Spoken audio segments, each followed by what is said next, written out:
Hi guys, it's Debbie, and today I'm finally speaking about The Lord of the Rings, and in particular about the new Lord of the Rings series, something which I've been wanting to cover for a very long time, as news of this project being in the works has been ongoing for ages, but without anything ever definitive in our hands. But today I can finally speak about it. Also, after realising that in well over 3 years on YouTube, I've never actually spoken about The Lord of the Rings. Something unbelievable, especially because I'm such a fan of that world. So today I'm going to take this occasion to begin speaking about it. I'm going to start by covering this new series, what we know up until now, and then if you enjoyed this topic, we can continue covering it over the course of time. There is so much to speak about: the films, the books, this new series, all other related works. There's a whole universe. So please let me know in the comments section if this is something you would enjoy seeing further on. If you haven't seen or read Lord of the Rings works, don't worry, this video will basically be spoiler free, but I would highly recommend having a look into them. The Lord of the Rings is an epic fantasy world created by writer J.R.R. Tolkien and published during the 50s in 3 volumes: The Fellowship of the Ring, The Two Towers, and The Return of the King. Because of the immense detailing of the world in which the story is set, and because of the adventures the characters go through, the books were a huge success. And most of us got to know that world through the 3 film adaptations that were released at the beginning of the 2000s, as well as other prequel films, the Hobbit films, based on this novel here, The Hobbit. In general, that world is one of the most commercially successful of all time, and although there have been other epic fantasy worlds, very few have managed to peak at the same level of engagement as The Lord of the Rings. In addition to the 3 main titles, so The Fellowship of the Ring, The Two Towers, and The Return of the King, there are other works by the same author which give you more information about the Lord of the Rings world. Because that universe contains hundreds of character names, new alphabets, basically a whole lore concerning the story. Tolkien created a scenario which includes views on life, on God, on what is beyond life. It's a totally new environment. So if you're a particularly hardcore fan of that world, for example, there is the Silmarillion, another collection of information on Tolkien's universe. But you don't necessarily need to know all the specifics about Tolkien's universe in order to understand or enjoy his works. Now, as I was saying, in addition to Tolkien's works being a fantasy lover's heaven on paper, at the beginning of 2000, a new series of films based on a part of Tolkien's work brought in even more fans. They reached an even wider audience. But along with this success, there was some heavy criticism. Even Christopher Tolkien, the author's son, who unfortunately only recently passed away, and who was one of the main people following up on his father's legacy, has said that the films basically butchered the books and are just a huge action flick for young audiences. But the films have been one of the ways a lot of people actually got to know the Lord of the Rings world, and then they followed up with extra reading. I believe a lot of people nowadays would never have even discovered the Lord of the Rings if it had not been for the films. I'm not saying the films and the books are the same thing, but a lot of times an easier product can bring you to its source material. We'll get to that later on in the video. It's not the same as the Harry Potter saga, when the books had a huge success right before the films were released. It might be something more comparable to the world of Narnia. How many have read C.S. Lewis's original books?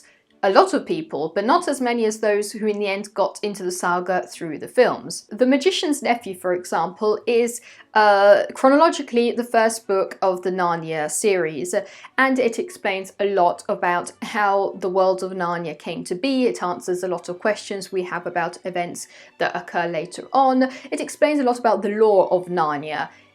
And this has never been brought on screen. But if you enjoyed the Narnia films, this is probably like only 3 clicks away from getting it on your Kindle. The novel, The Hobbit, is probably found way more now by people who have seen the films and enjoyed the films. Unfortunately, it's just how our society is wired nowadays. Unless you are lucky and willing to dig up good content, a lot of it is hidden behind decades of bigger, louder productions. Eyes Wide Shut is one of Stanley Kubrick's best known films, with Tom Cruise, Nicole Kidman, but are we just going to expect that everybody got to know it after reading the 1920s German short story on which it is based?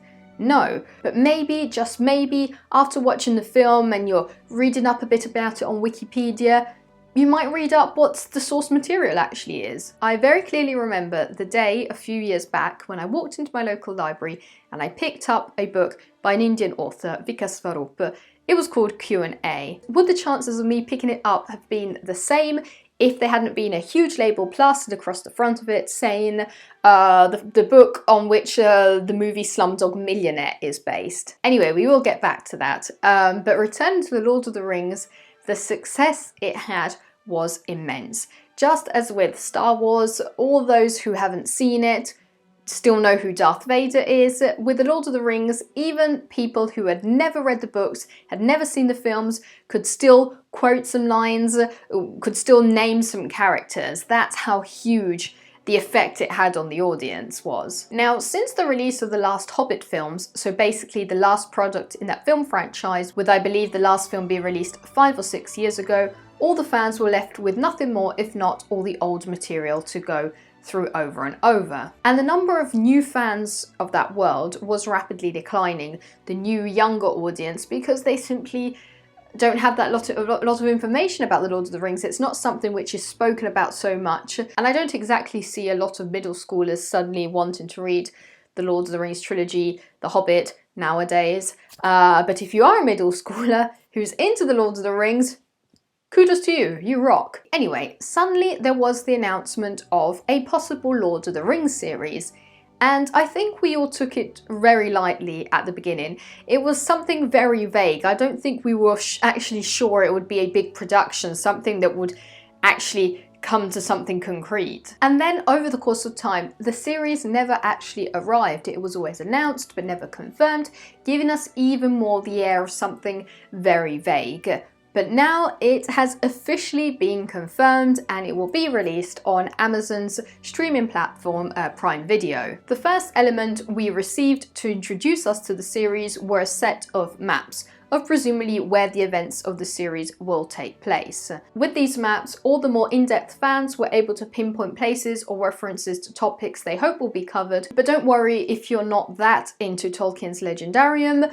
I believe this series will be accessible to everybody. There will be a lot of information which will be received better by the fans, as with every adaptation, but I have a strong feeling that the creators will make this project as something everybody will be able to watch. After the maps, the creators then offered an insightful video about who is actually working on the series.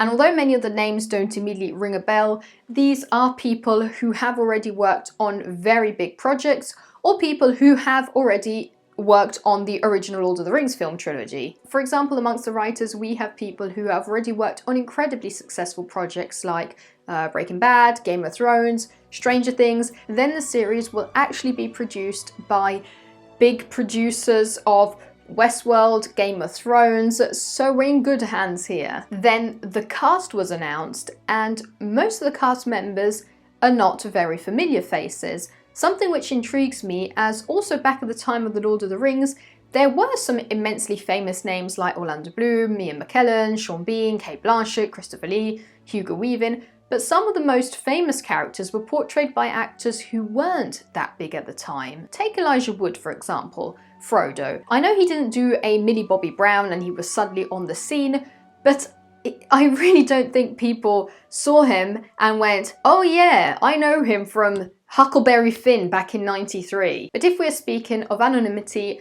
the Lord of the Rings series cast is the winner here. Most of the cast members have already been in miniseries or they've had smaller roles in bigger projects, but they aren't names that we could immediately pinpoint to a poster or a name. For example, the first name on the IMDb page for the series is Robert Aramayo, who has already been in Game of Thrones and Mindhunter, as well as in a few other well-known films such as Nocturnal Animals, but he's not the name you'd immediately remember like this. Or for example, there is Morvet Clark, who's recently portrayed Mina Harker in Netflix's series Dracula. She's been in Crawl, The Alienist, different productions, but she's not a name we would be able to pinpoint so easily. Some of the other cast members have been in The Mandalorian, Homeland. bigger or smaller productions, but you get what I mean. So either there's going to be a huge announcement of somebody very famous stepping in, or this is going to be a cast of basically all new names, and I'm intrigued by it. This could be a stepping point for many big actors. Think again of series like Stranger Things. Who had ever heard of Finn Wolfhard?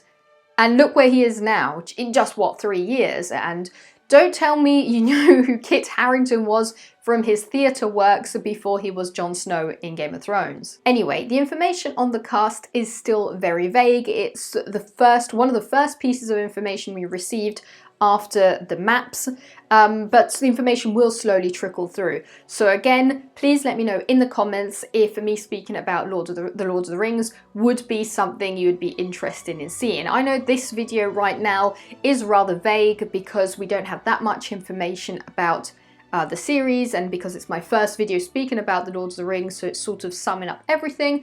You know, just leave a comment down below and let me know what you think. But now let's get into what the Lord of the Rings series will actually talk about. From what we know, this series will be organised over 5 seasons, but we still don't know how the story will be spread over the course of them. But the story is set before the Lord of the Rings trilogy and before The Hobbit.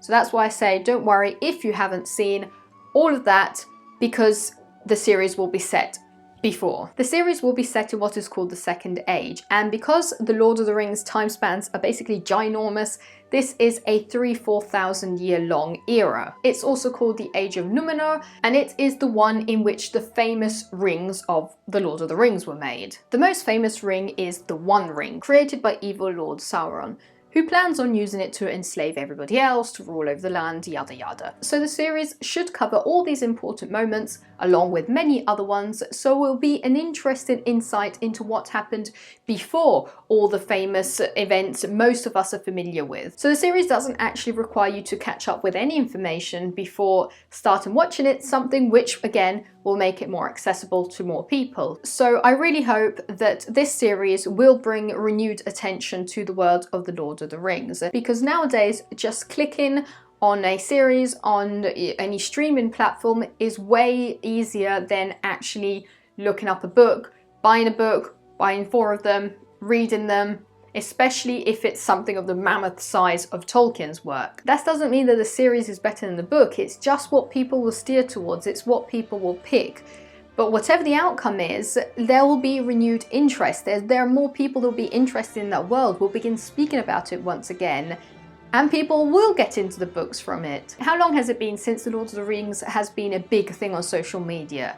2014, 2015 tops. If you're a random user of Twitter or Instagram in 2020, chances are you will eventually stumble across some promotion about the Lord of the Rings series, somebody speaking about the Lord of the Rings in general, even if it's, I hope it's not like this, but even if it's through, I don't know, a Legolas meme. To Isengard, not taking the hobbits to Isengard.